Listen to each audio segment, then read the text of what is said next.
phone clicks off, I think I lose you. All right. Well, we are going Like to. if it goes into We are live power now, save mode. All right. Well, if you drop off, you drop off. Anyway, we are live. We are on YouTube right now. We should be waiting for this. All right, we are live. So, hey, here we are back with another episode of Bible Goddess Study. And today we are going to be talking about it. I believe it is Genesis 4.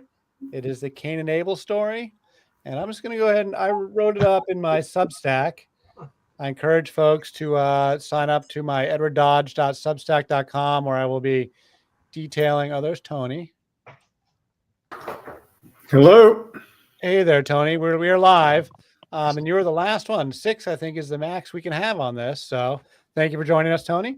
Yep. Just getting going here. We're talking Genesis 4. I was saying, please join my Substack, edwarddodge.substack.com, where I'm going to be writing up the content every week. And I will just go ahead and I didn't make slides tonight. This is actually just the article I wrote up. It's actually not that much material. It's the Cain and Abel story.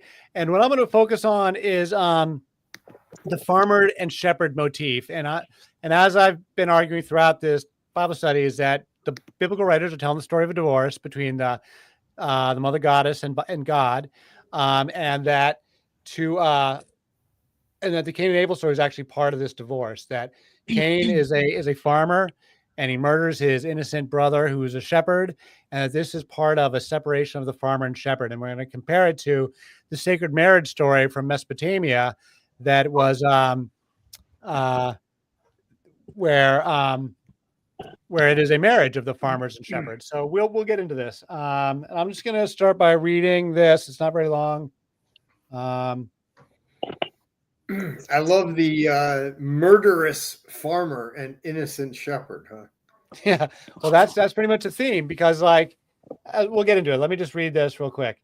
Cain and Abel, the famous story of fraternal murder, when the treacherous farmer Cain killed his innocent shepherd brother Abel in cold blood, is a well-known tale of jealousy and violence. The short story fills only one page in the Bible and offers remarkably few details, yet for centuries it has inspired philosophers and theologians to expound on the meaning of sin, sibling rivalry, sacrifice, murder, God's love, and redemption. But what is the source of the rivalry? Are these brothers simply agriculturalists competing over land, as often claimed by academics? Are these really just like farmers and shepherds arguing? Or is there more to this symbolism that provides greater insight into this inscrutable story? Where there was once a sacred marriage of the shepherd king to the queen of heaven, in the Bible we find fratricide and divorce. So I'm just this is the actual Cain and Abel story. It's quite short. I'm just going to read part of it here. Eve gives birth to Cain and then Abel. These are the children of Adam and Eve, the first, people of the Garden of Eden. I trust everyone knows the story. Now, Abel was a keeper of sheep, while Cain was a tiller of the soil. So in the course of time, Cain brought forth fruit of the soil as an offering to the Lord, while Abel brought the firstborn of his flock. And the Lord looked with favor on Abel and his offering, but he had no regard for Cain and his offering. So Cain became very angry, and his countenance fell. Why are you angry, said the Lord to Cain, and why is your countenance fallen? If you do what is right, will you not be accepted? But if you refuse to do what is right, sin is crouching at your door. It desires you, but you must master it. Then Cain said to his brother Abel, let us go out in the field. And while they're in the field, Cain rose up against his brother Abel and killed him. And the Lord said to Cain, where's your brother Abel? I do not know, he answered. Am I my brother's keeper? Now what have you done? Replied the Lord. The voice of your brother's blood cries out to me from the ground. Now you are cursed and banished from the ground. And it goes on from there. He banishes Cain. And Cain went out from the presence of the Lord and settled in the land of Nod, east of Eden.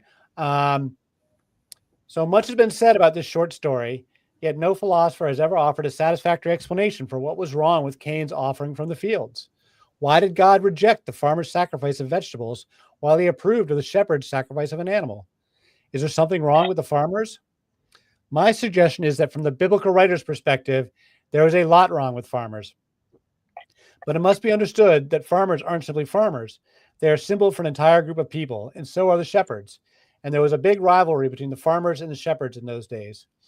The biblical writers identify with the shepherds, and shepherd symbolism is consistently used in biblical traditions right through Christianity as a sign of honor, care, protection, and stewardship. Shepherd kings was also a commonly used title in ancient Mesopotamia when kingship was first established. Many of the most famous Mesopotamian kings called themselves shepherds in king lists and mythology. Dumuzi, who's later called Tammuz in the Bible, whom we will see below, romancing Inanna. Gilgamesh and his father Lugobanda, the famous Babylonian king Hammurabi, who left his law codes, and many others were called shepherd kings. Closer to the Israelites, we see the Hyksos, who were Canaanite invaders of Egypt, who may well have been the ancestors of the Israelites. They also called themselves the shepherd kings. My thesis is that in the Bronze Age, matriarchal and patriarchal family structures coexisted in Mesopotamian culture. Tribal matriarchies were the indigenous peasant farmers, while the shepherd kings emerged as a new patriarchal ruling class with the advent of Bronze Age weaponry, armies, slavery, and kingship beginning around 3500 BC. In the early days of kingship, the alliance of farmers and shepherds was celebrated, and the hieros gamos, the sacred marriage between the shepherd king and the great goddess, was enacted as an annual festival tradition for thousands of years throughout the Bronze Age. But in the Bible, we see the sacred marriage broken up, and there was a sacred divorce. The tribal matriarchies, now this gets interesting here. The tribal matriarchies celebrated the mother goddess and linked human sexuality with agricultural abundance. And these matriarchal cultures, sex was not meant to be constrained. It was put on full public display in hopes that it would make the flowers grow. And farming metaphors were commonly used as sexual symbolism in Mesopotamian literature, as you will see in the story below. Like basically all over the place in Mesopotamian literature, whenever they're talking about sex, they always use farming metaphors, like who will plow my vulva? Who will plow my wet field? Ask Inanna. And this is just one of dozens of examples from Mesopotamian literature that equate human sexuality to the fertility of nature. It's actually a very common theme. So Inanna was the most popular goddess in the Bronze Age Mesopotamia. She is the queen of heaven, Venus, the goddess of love and war, the maiden who was never submissive. Her fierce independence could not be contained by any man.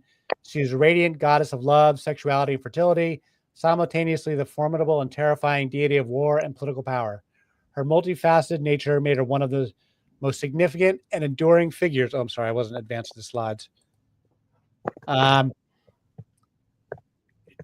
made her one of the most significant enduring figures in Mesopotamian religion and culture for millennia. Inanna was later,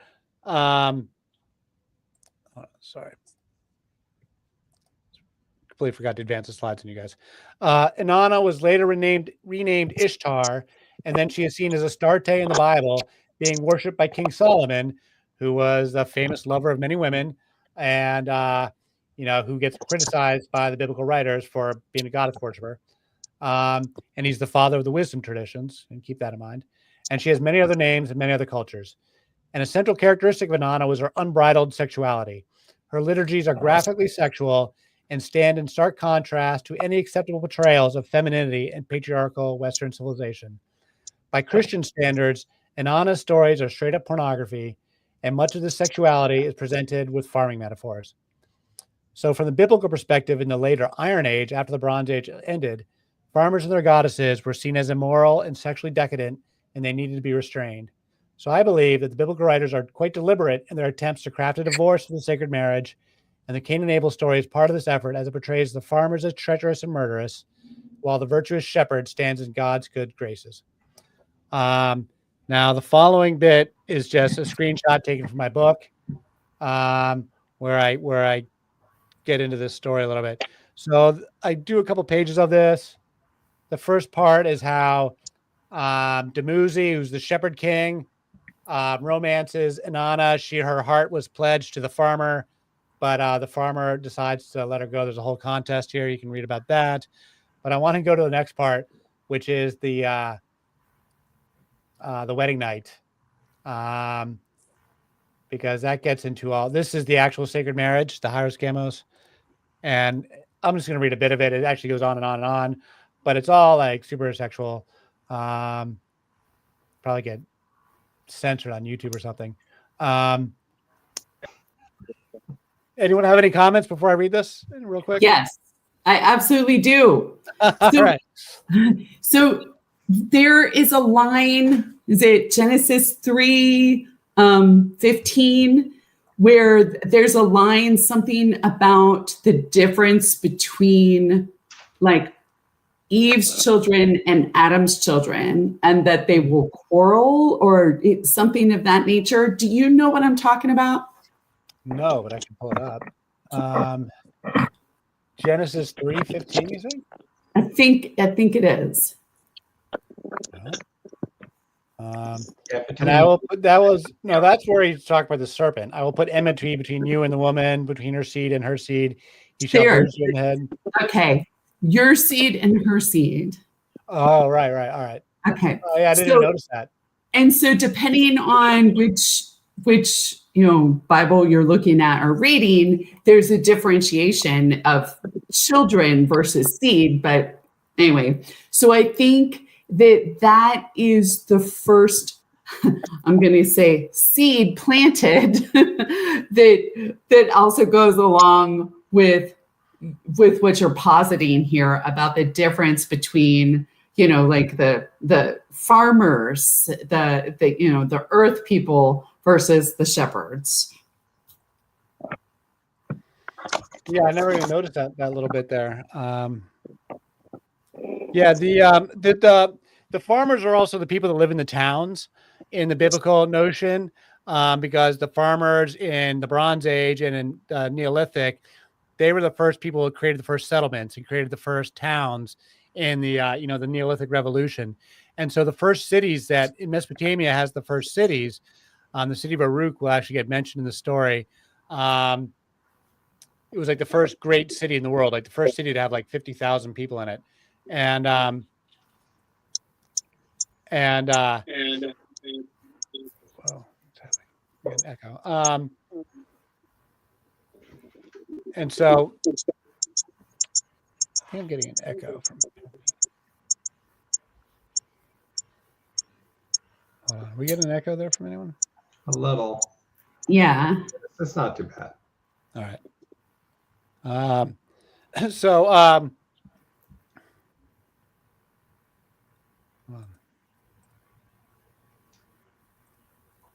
right, Patty, there. Hopefully you're not echoing. So yeah, the farmers are living, also the people that live in the cities. And that also becomes one of these code words for the people that are bad in the biblical traditions. Like when Sodom and Gomorrah gets destroyed, like they're destroyed because of their sexual sin. And it's a bunch of townsfolk or a bunch of sexually decadent people that are, that generally who are the sinners in the Old Testament traditions.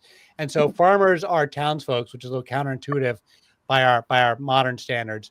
But in the Bronze Age, the farmers would be the folks living in the towns, and the shepherds would be the folks living out in the country, wandering around. Let me. I just want to give an example of this.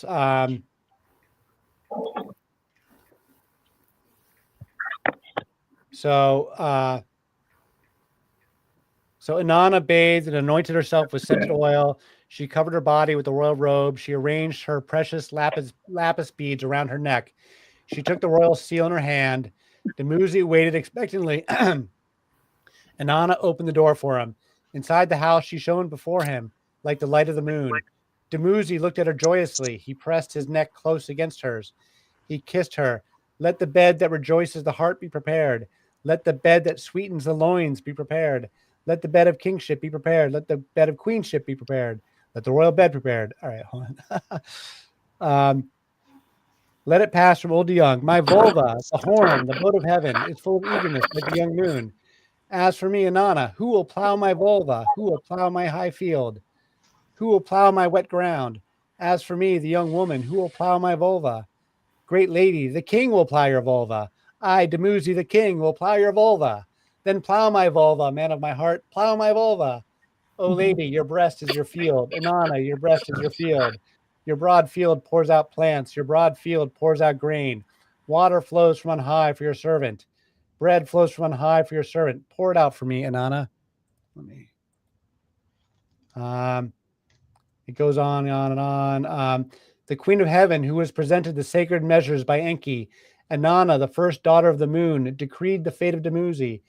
She's talking to the king. In battle, I am your leader. In combat, I am your armor bearer. In the assembly, I am your advocate. On the campaign, I am your inspiration. You, the chosen shepherd of the holy shrine. You, the king, the faithful provider of Uruk.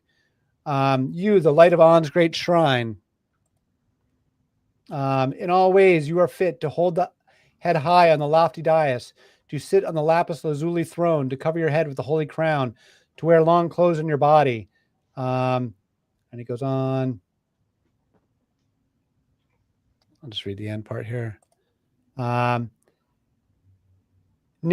the faithful servant of the holy shrine of Uruk, led Dumuzi to the sweet thighs of Inanna and spoke, "My queen, here is the choice of your heart. The king, your beloved bridegroom, may he spend long days in the sweetness of your holy loins. Give him a favorable and glorious reign. O my queen of heaven and earth, queen of all the universe, may he enjoy long days the sweetness of your holy loins." The king went with lifted head on the holy loins. Dumuzi went with lifted head to the loins of Inanna. He went to the queen with lifted head. He opened his arms to the holy priestess of heaven. So I mean, this kind of themes, you just don't see that in Western civilization. You don't see that kind of, even the Greek goddesses are not presented in this kind of, explicitly sexual fashion. This is the first thing I noticed when I started reading this Bronze Age mythology. It was like how starkly contrasted it stood to anything that we see later on in terms of the presentations of women and sexuality.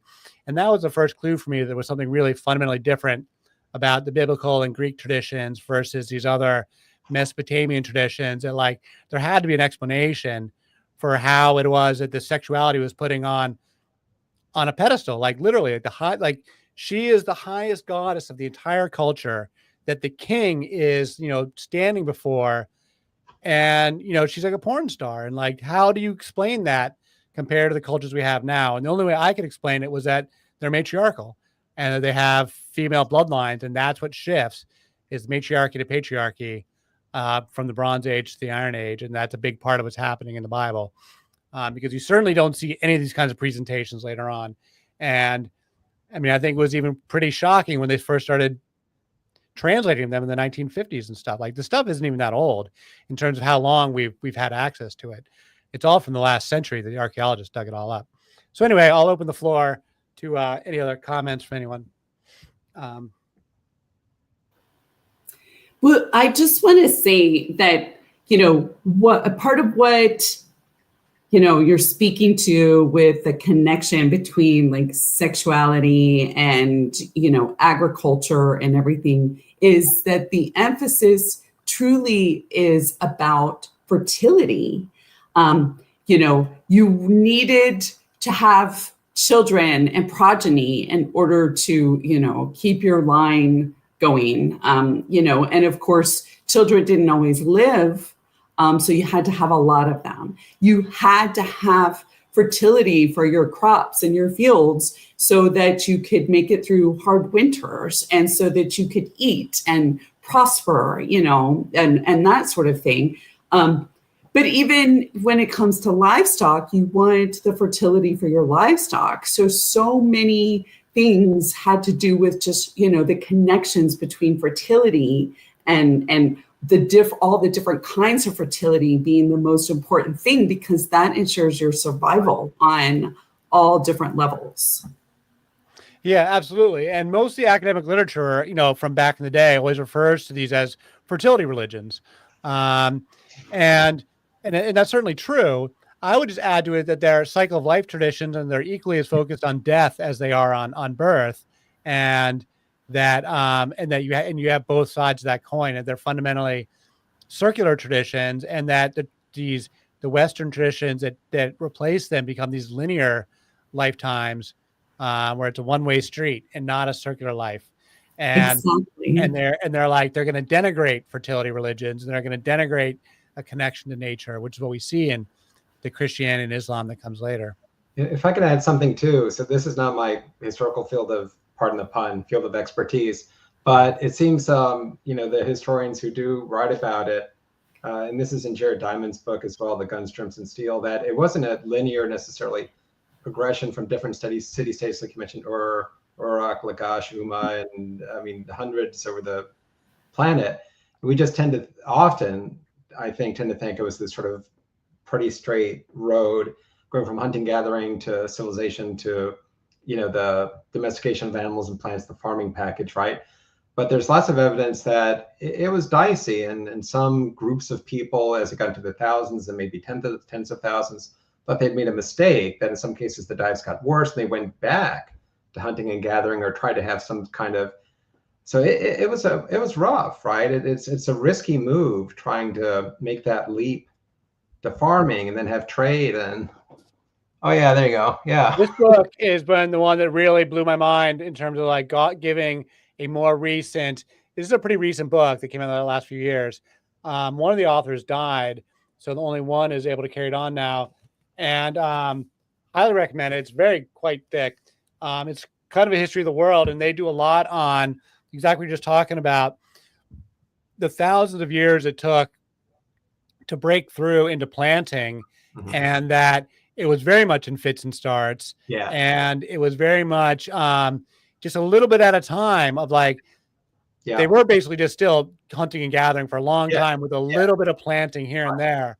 And the planting comes along in different areas and around different sort of advantageous crops. And it would be seasonal. Like they learned that a certain thing would grow in this spot, and they would come back the next year and do it again. And it sort of begs the question of why did they start settling down at all? And they don't really get into this book, but another book talks about like the bread versus beer debate. And that because we know they were growing wheat, but the question is, what were they doing with the wheat, and why was wheat so important compared to like, because the hunter-gatherers weren't going hungry, like there was plenty of food to eat. So like, why would you want to go through all this effort to grow food when you've already got plenty to eat? And for a long time, they always figured they were making bread, but now people are starting to think, well, maybe they're actually making beer, and that it's the alcohol is the thing that's bringing people together. Why do you have a settlement? Is because it's a party. And they got a bunch of beer and they're having a good time. Yeah, no, and if you fast forward, especially the guys too, and sort of chime in.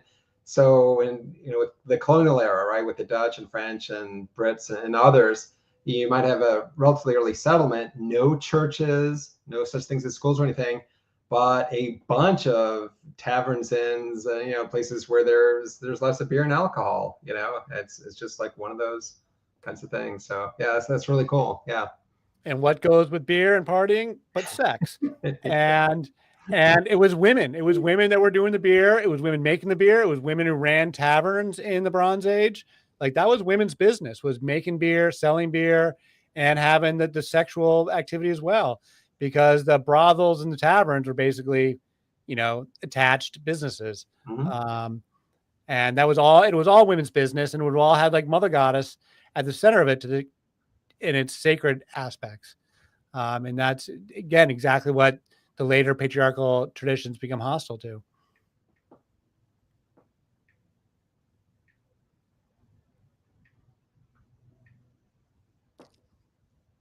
You look like you were going to say something, Lisa.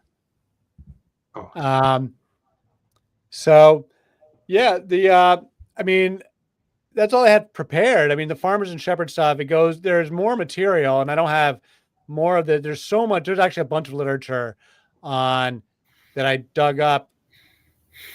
We could do a whole episode on like, it's not very prominent in academic circles, but the talk of matriarchal families in Bronze Age Mesopotamia, like there is discussion of it, that when they talk about a mother's house versus a father's house in the Bible, like that's what they're referring to. Like some of these households were women run and some of the households were men run, but eventually all the women's runs of households get, picked off and, kidnapped and what have you. So Rosalie dropped off and we lost Patty too, but they both were having technical difficulties. Yeah,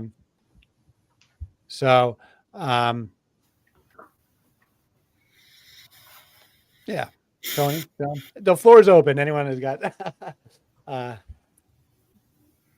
because I don't have any more Bible passages to read out.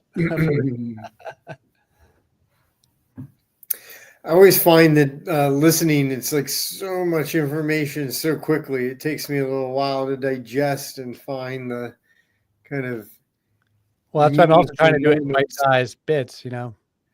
Yeah, I mean, I'm trying to recall like a couple weeks ago, maybe even when we were in person and we were chatting, there was something that really struck me that you had said about this story, about kind of the aspect of the patriarchy. And so I see what you're highlighting about what's written and the fact it's written from a patriarchal perspective of kind of putting down the old ways and rising up the new ways. But there was something that you were saying about the actual aspect of the shepherds versus the farmers that really struck me, and I'm trying to recall what that was, because I feel like you went through that a little bit quick here, just about the differences, and obviously the farmers and the towns in that aspect. I understood. Well, I think another thing, yeah. Well, first of all, it's just the main thing was the shepherd kings. But also, I think that definitely got some echo. It's like a little reverb, like several I think times. that's coming from Patty. Yeah, I think that's coming from Patty. Oh. So when it comes to like breeding animals, it would have been the shepherds that understood, you know, the mechanics of. I mean, I do think people understood the nature of procreation forever, or for a very long time, but that it would have been the shepherds that would have been more keen on breeding their animals, and like, you know, it would have been more front of mind to control how they're mating their animals, you know, intentionally. And so it'd be more front of mind for them to like mate their daughters and control their daughters' breeding patterns, frankly, because that's what, you know, patriarchal sexual morality is all about. You got to control the women so that you know who the baby daddy is. Otherwise, you don't know who the baby daddy is. And so it would have been like these shepherds, you know, the farmers, they don't care. Like they, you know, the babies belong to the women. In a matriarchal culture, the babies fundamentally belong to the women. And so they don't care who the sperm donor is. It's not that they don't understand the mechanics of it, but they're not tracking the fathers. They're only tracking the mothers. But it was these shepherds that were the ones that started insisting on like, yeah, no, this is gonna be my baby, and you can't be with other, you know, telling the women that you can't be with any other men. We're gonna make sure these babies belong to me. And that goes hand in hand with slavery and the advent of the rise of the shepherd kings. Kingship, a lot of things happen with the advent of kingship in the early Bronze Age. The Neolithic cultures, these big settlements that had been there for thousands of years and had grown to pretty large numbers of people, all through the Neolithic, as far as we know, were relatively peaceful. Like there's no signs of like warfare or armies or walled cities from like 8,000 BC to like 4,000 BC. For like 4,000 years, you've got large settlements of people that had grown to tens of thousands of people all throughout the Fertile Crescent. So throughout the Middle East and Turkey and into, you know, Mesopotamia, where you had large settlements that were relatively peaceful. And then it's only in the Bronze Age, around 4,000 BC, 3,500 BC, that you see these kings imposing themselves. And then you start to see walled cities, and you see slavery and evidence of warfare and people dying from battle wounds, and like evidence of like you know, archaeologists can tell when a city was burned down in a warfare. You find also the arrowheads, and you'll find like, you know, bodies with, you know, an arrow through the skull. I mean, they find stuff like that, you know, in charred remains of towns. You can tell when a town was destroyed in a war. And so that all begins in the Bronze Age. And it ends up being women that are the first slaves, that for, I don't know exactly how long, but for a very long time, they didn't keep men as slaves. They only kept women as slaves. And because men were frankly hard to keep constrained, they would fight back, right? And so unless you had something to do with the men, it was easier just to kill them. But the women, you could either impregnate them or kidnap their children. And so a woman with small children who's vulnerable like that, she's pretty easy to make docile. And the women that fought back, you just kill them too. So it's like, it's pretty easy to pick off. If you're a bloodthirsty, you know, warrior king, it's pretty easy to pick off the docile women and turn them into your concubines and your and your forced wives and your sex slaves and what have you. And so for a long time, that's how it was. Like they would capture women on the battlefield, force them into these relationships, and then impose patriarchal marriages on them where they can confirm that the babies belong to the man that kidnapped them. And that is all done with force, and it's all done with violence, and it plays out over a very long period of time. And then that's what this whole farmer shepherd thing, I think, is all wrapped up in.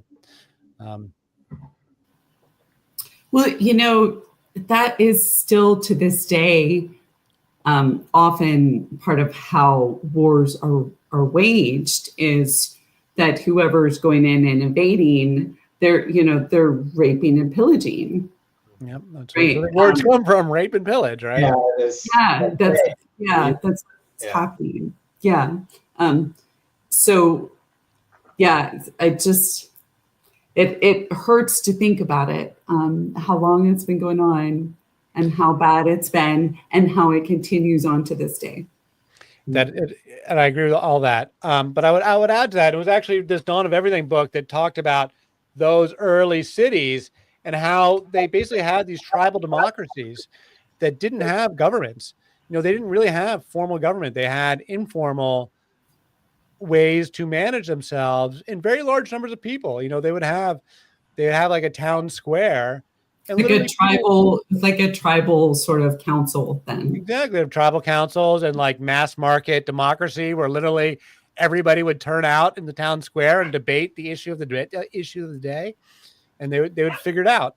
And that this was a stable form of society. These informal socialist kind of systems that were the inspiration ultimately for Marx and Engels and socialism, except that they try to have it be done via centralized government, which was always an oxymoron.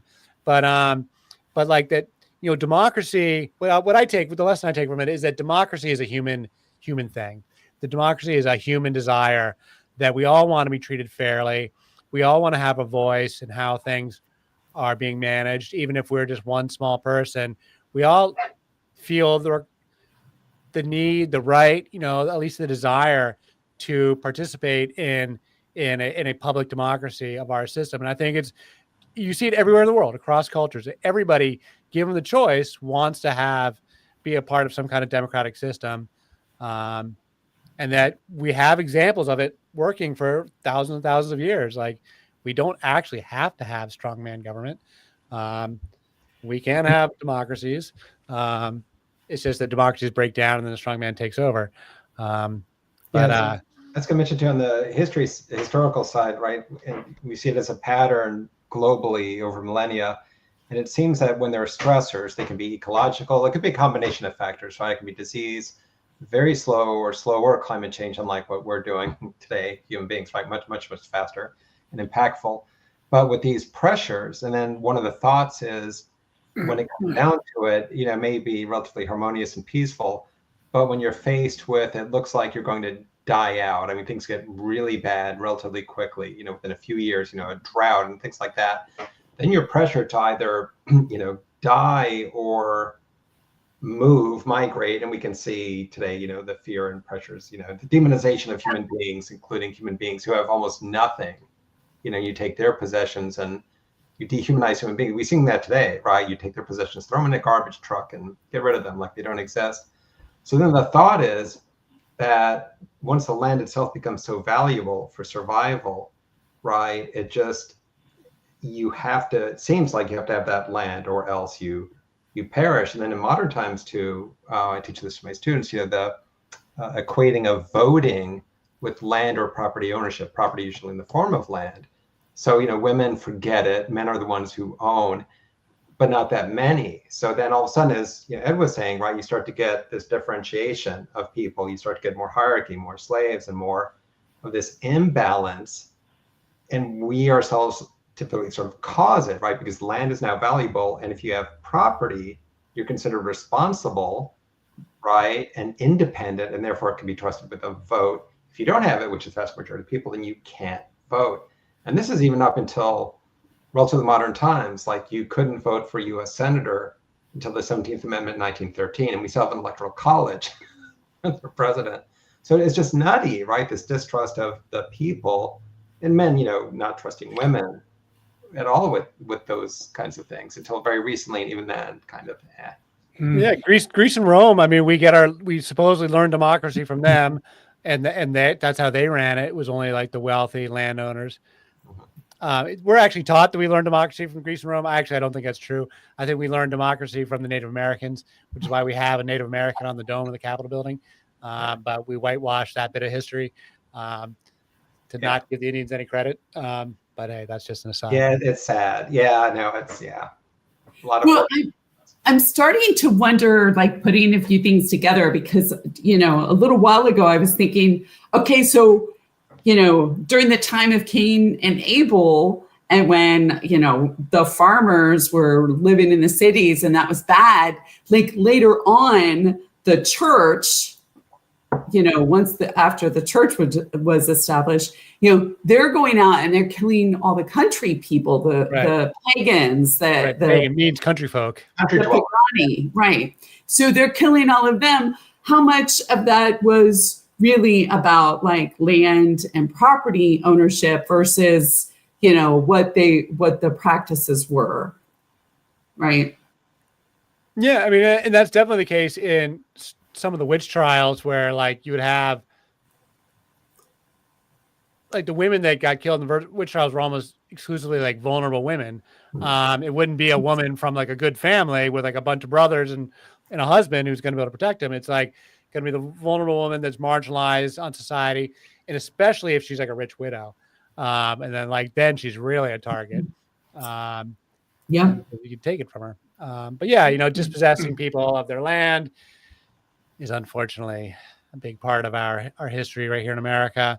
And it's certainly a part of Bible history, and it's certainly a part of like Roman history. One thing is the transition from matriarch to patriarch and the transition to kingship is that one thing a king does is it's kind of like a mafia boss. He comes in and he's like offers protection, but protection comes at a price. It's like, it's an awful nice farm you've got there. I mean, terrible if you lost it, so you got to give me some money. And so the kings start demanding taxes. That's what a king does. And so if you're a matriarchal indigenous peasant farmer with some community plot of land that's been there for 1,000 years in your community that's being shared among you, now all of a sudden you've got this king who's demanding taxes that never was a part of this picture before.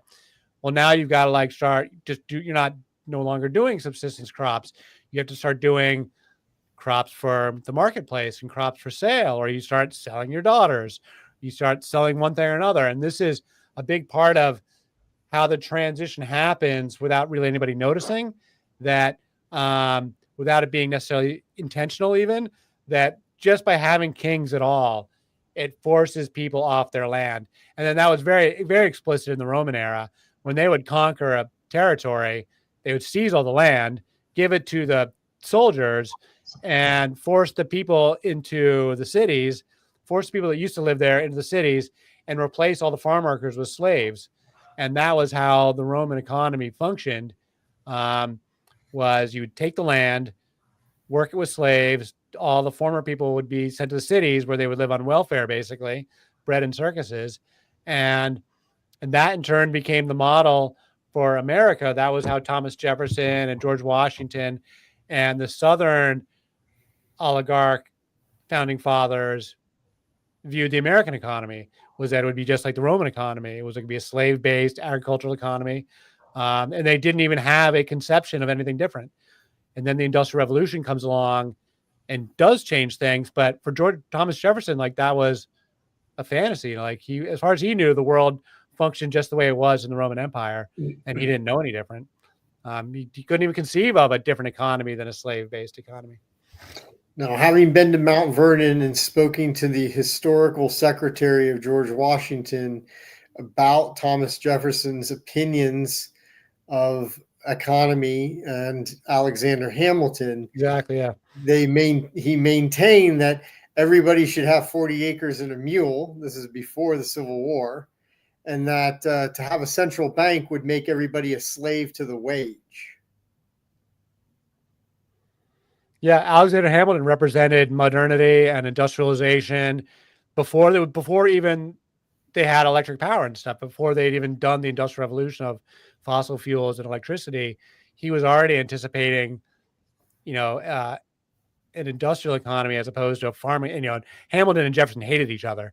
They were big rivals. Yes.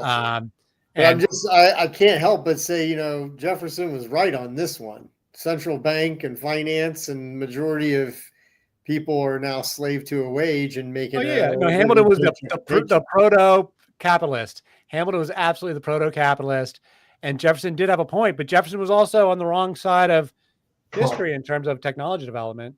And Hamilton definitely won the debate. One thing interesting though with Jefferson, if you're interested, Joe Ellis has a book called American Sphinx that about Thomas Jefferson, and one of the terms I use is intellectual gymnast, right? So on the one hand, life, liberty, pursuit of happiness, on the other hand, hundreds of slaves, and then promoting, as you're saying, an agrarian lifestyle, etc. But he also had a nail factory, not nail like your fingernails, but this tiny little factory. And factories back then, but really before the Industrial Revolution was kicking in, it could be 20 or 30 workers or something like that, but was actually making nails because it's all about profit. So if making nails made money, because some of his plantations weren't quite bringing in the bucks, so he actually experimented with that a little bit. So on the one hand, he would say no, but privately, just like miscegenation, right? No publicly, but Sally Hemings. So he was really interesting and lived like a simple life, right? The 40 acres before it became 40 acres, but yet he had massive tracts of land. So it was just this weird, like, don't do as I do as I'm telling you to do kind of mentality. Just interesting. Yeah, Jefferson's a very interesting and contradictory and paradoxical fellow where he did a lot of stuff that's great and a lot of stuff that's questionable. I really think somebody needs to do like a complete workup on Sally Hemings. I think she has not gotten her day in literature yet. She's a much more interesting character than people give her credit for.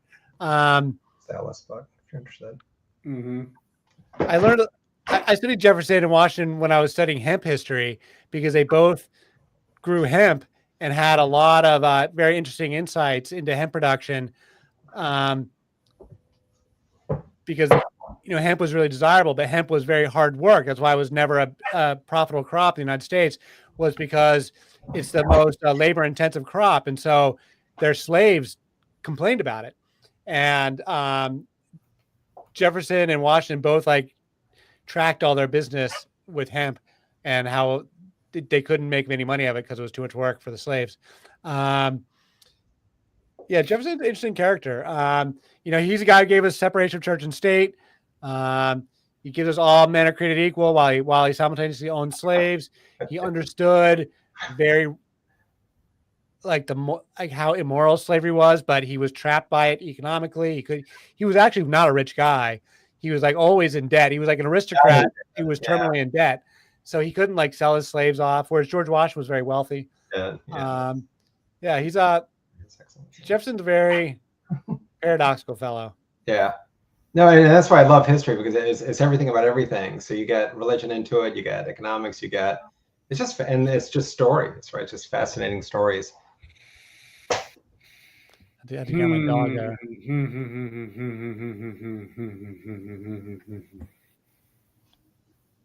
So you think the issue is that the shepherds, just being more nomadic and wild, saw the opportunity for quick gain by plundering towns, and towns being more settled and agrarian and matriarchal didn't understand how to defend themselves? Or I get the story was rewritten and it's patriarchal, but why did the shepherds win out over the farmers? I really think it's a technology shift. I think there was really the Bronze Age revolution is really a profound, as every bit of profound a technology shift as the Industrial Revolution is. I mean, it happened at a slower pace, but the guys who first invented a bronze sword, they were also the first guys to start riding horses. It was the two things went together. So you've got horseback riding, which comes out of Central Asia, out of the steppe area of Central Asia. Those were where horseback riding was first done. And these guys get swords and they figure out that they can plunder villages pretty much unimpeded. And I think they start calling themselves shepherds. I think that's more of symbolism really than practical, like that they're actually shepherds. I think for whatever reason that symbolism got used, but I think in practice it was like guys on horses with swords that could just run roughshod over peaceful villagers that had never even seen such a thing. And then eventually it becomes an arms race and you start building walls around your cities. And you can see that in the archaeological record. It's very clear in the archaeological record when city walls first start appearing. Yeah. And it's like around 3500 BC. Yeah. Like, so is this just a story of the Lost Boys then? A bunch of men out in the wilderness who are suffering from a bad mother wound and don't have real mothers and women, and so they don't get raised right, and they start getting violent and going back and going, you know what? We don't got all women out here in the woods, and we're going to go get some.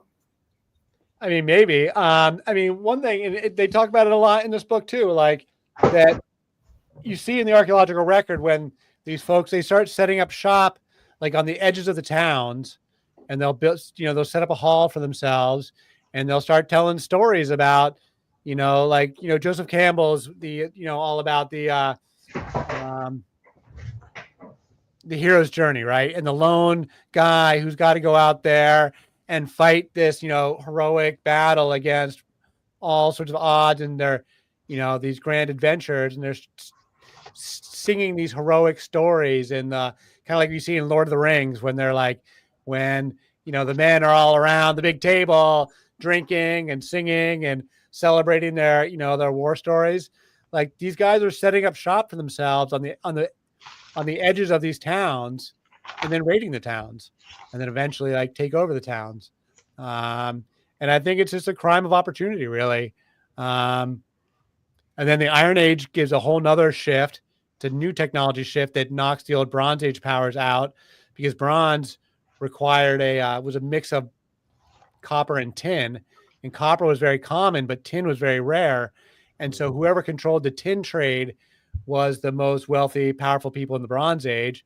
And so all the empires and wealthy empires were built up around the tin trade. And then when the iron came along, which is a new technology revolution that renders bronze obsolete, the new Iron Age powers wipe out the Bronze Age powers. It's more complicated than that, but that's one of the things that goes on. Then we're in the Iron Age for 3,000 years until the Industrial Revolution.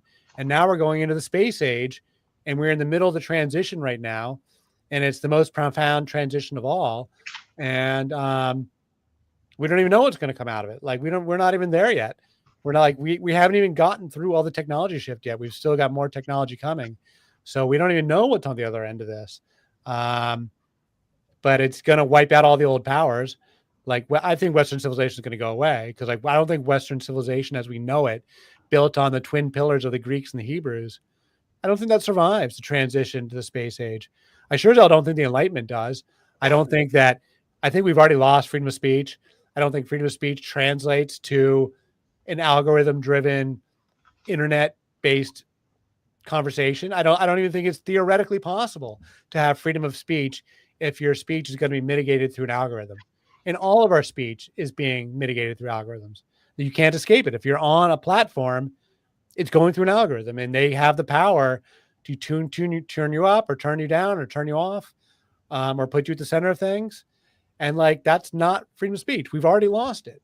And I think I don't mean to be a pessimist here, but like, I just think it's a practical matter.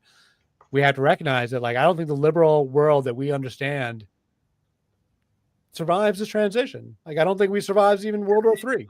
I think we're on the edge of World War III right now. I think even 10, 15 years from now, we won't be in the liberal rules-based order any longer, and we'll already be into something new. I mean, we'll have vestiges of it, but I think things are already on fire right now socially, and like climate and everything. Climate's a big part of it, and ecosystems, and that's why I'm into the mothers, because I'm an environmentalist. Yeah. And for me, this is all about, what replaces Western civilization. I nominate ecological civilization, and let's have an ecological civilization that puts ecology first. Yeah. And instead of the Greeks and the Hebrews. Like, I think we've had enough of the Greeks and the Hebrews, and we can go on to something else. And can I mention something to Tony just very quickly? Yeah, go ahead. I'm just rambling. So one thing I commend to you, Tony, I show this to my so-called, we still have Western Civ, believe it or not, but even, world history. So there's a PBS series that's called First Civilizations.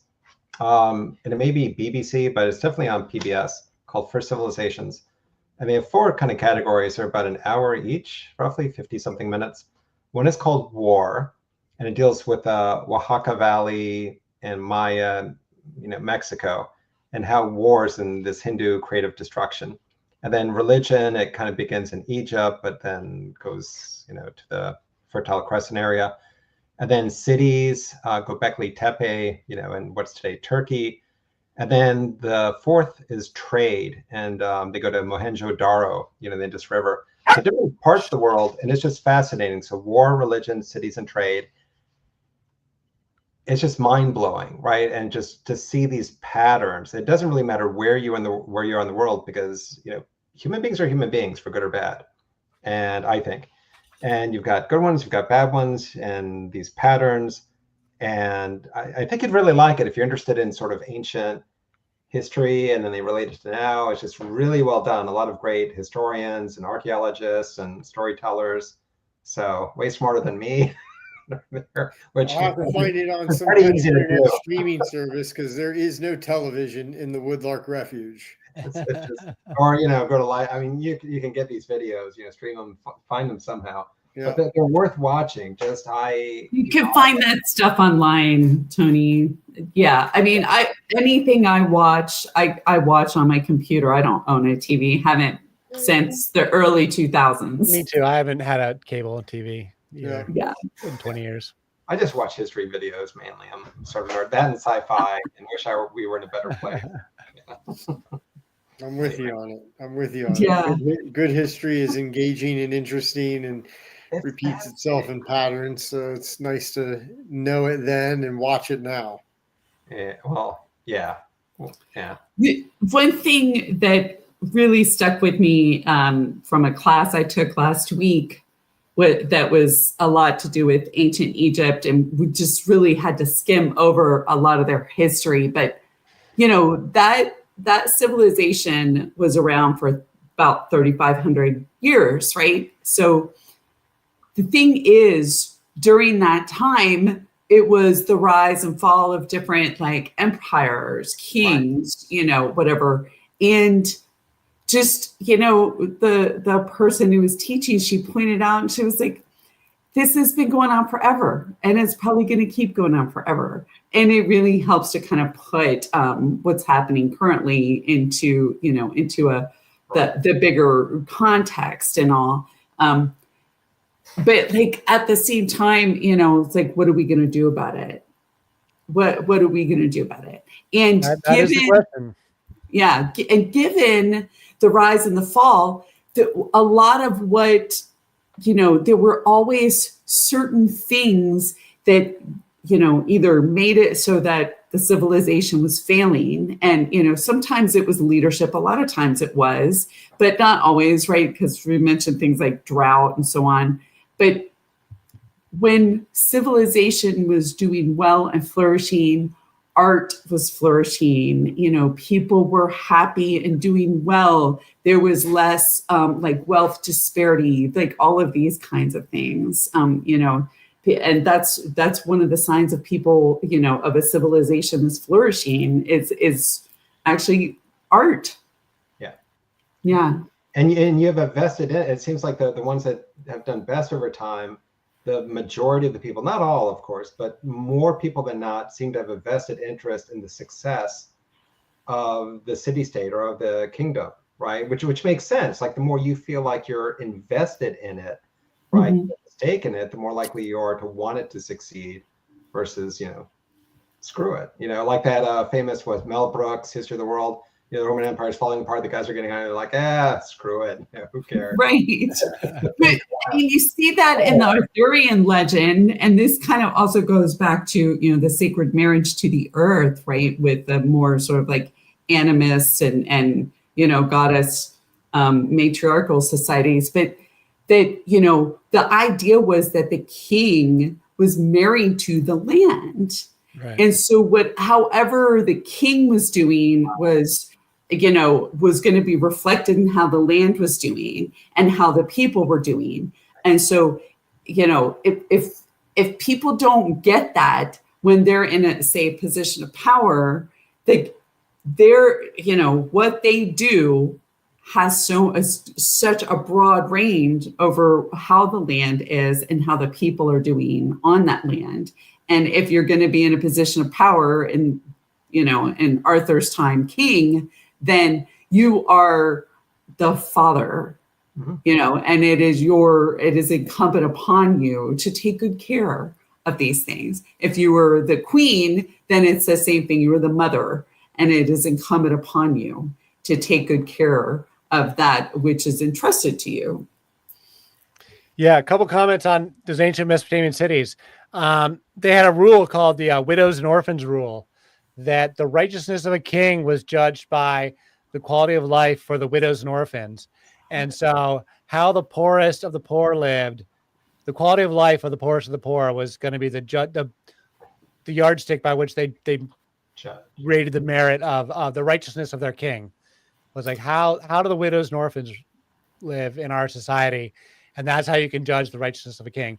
And that is a standard that Western culture American culture utterly shits the bed on.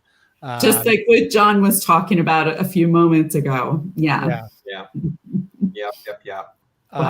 Another comment though about Mesopotamia, which I don't think we would want to replicate now, but they also viewed not just art and everything as being the sign of a healthy culture, but public sex was also the sign of a healthy society that was full of life and vibrancy. And if you walked around the town and saw people having sex outside, that was a sign of a town that was doing well.